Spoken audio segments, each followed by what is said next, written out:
May 4th, 1945. Tangamunda Bridge, Elbe River.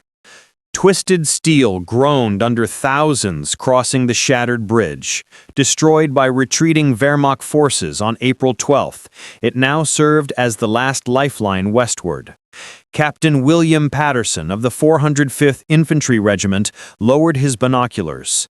A human flood. Soldiers, civilians, boys as young as 14, elderly men, flowed toward the American lines.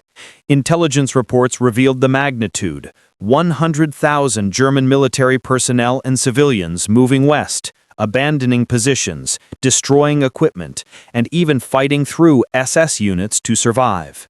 The Wehrmacht, once Europe's discipline machine, was dissolving. Every calculation focused on one reality: survival in American hands versus almost certain death in Soviet captivity. German intelligence had intercepted Soviet communications, showing fewer than 40 of every 100 prisoners would survive. Meanwhile, Soviet forces advanced 30 kilometers daily. German units could only manage 10 kilometers. 8 million civilians fled westward. The window to escape was measured in hours. American forces had reached the Elbe 2 weeks earlier. The Yalta Agreement dictated occupation zones, but German commanders knew the Americans would halt at the Elbe. Crossing meant life.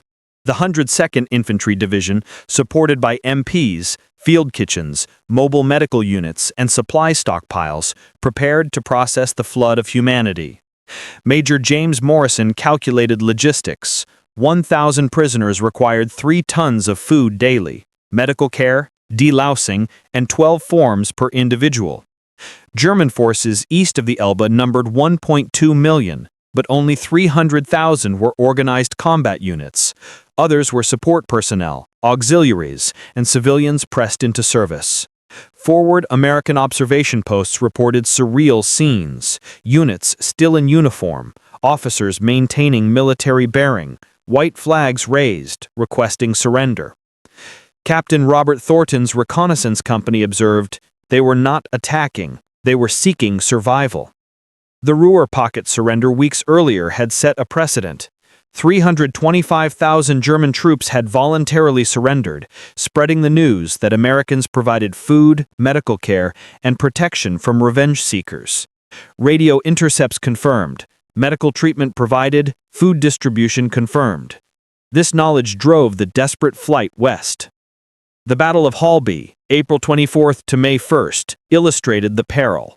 Soviet forces reacted with overwhelming firepower as German units tried to break west.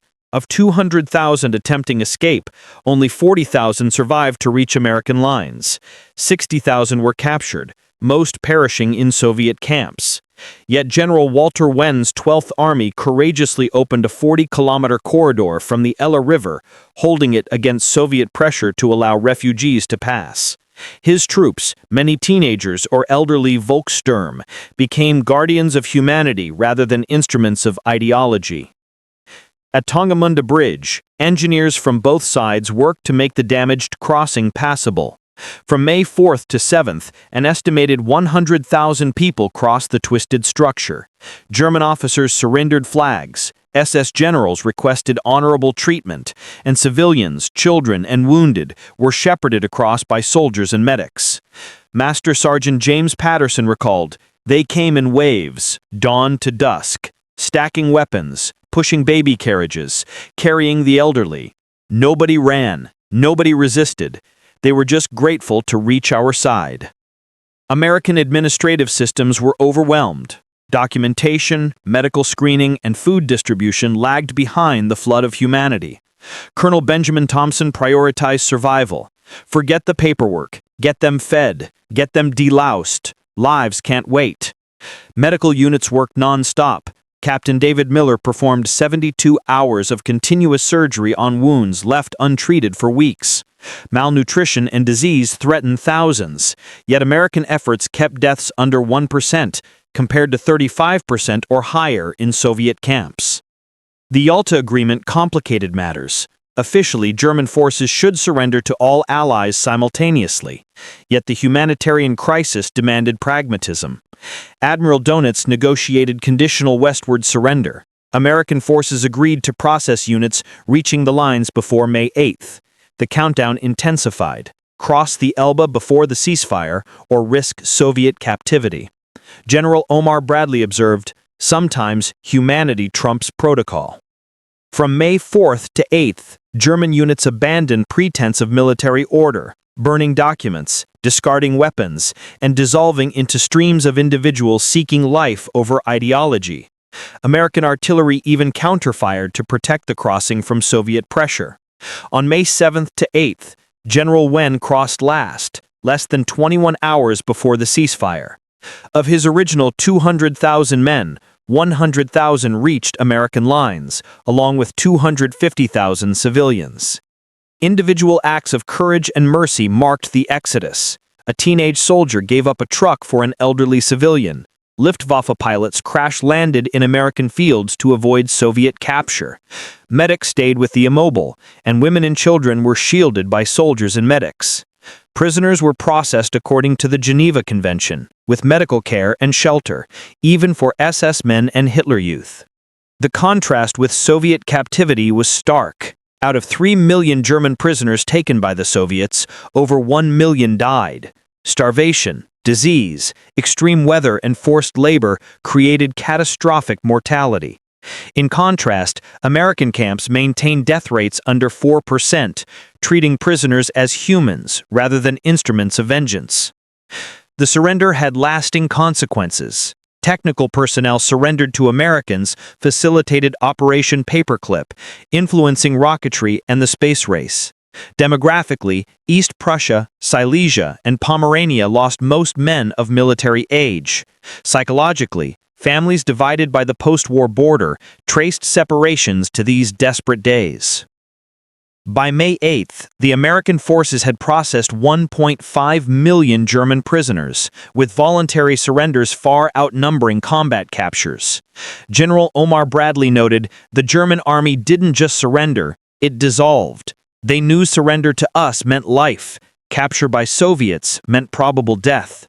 The Tangamunda crossing became a passage between life and death, humanity and vengeance.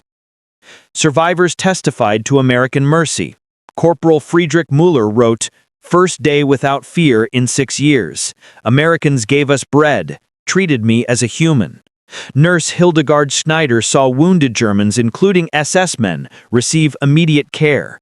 Private Hansbauer, 17, received chocolate and medical attention instead of punishment.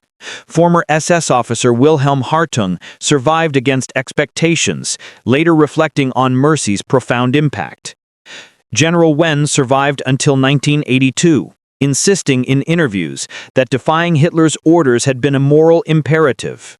"Every soldier we got across the Elbe was a victory. Every civilian saved was a triumph." The surrender was more than military capitulation. It was a humanitarian triumph, a testament to mercy in war's darkest hour.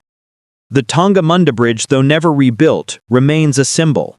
For those who crossed, life was saved. For those who didn't, Soviet captivity often meant death. The 1945 German flight to American lines demonstrated that in total war, humanity could prevail over ideology, mercy over revenge, and life over death. The bridge was not just steel over water. It was a passage to survival, dignity, and the chance for Germany to rebuild from the ashes.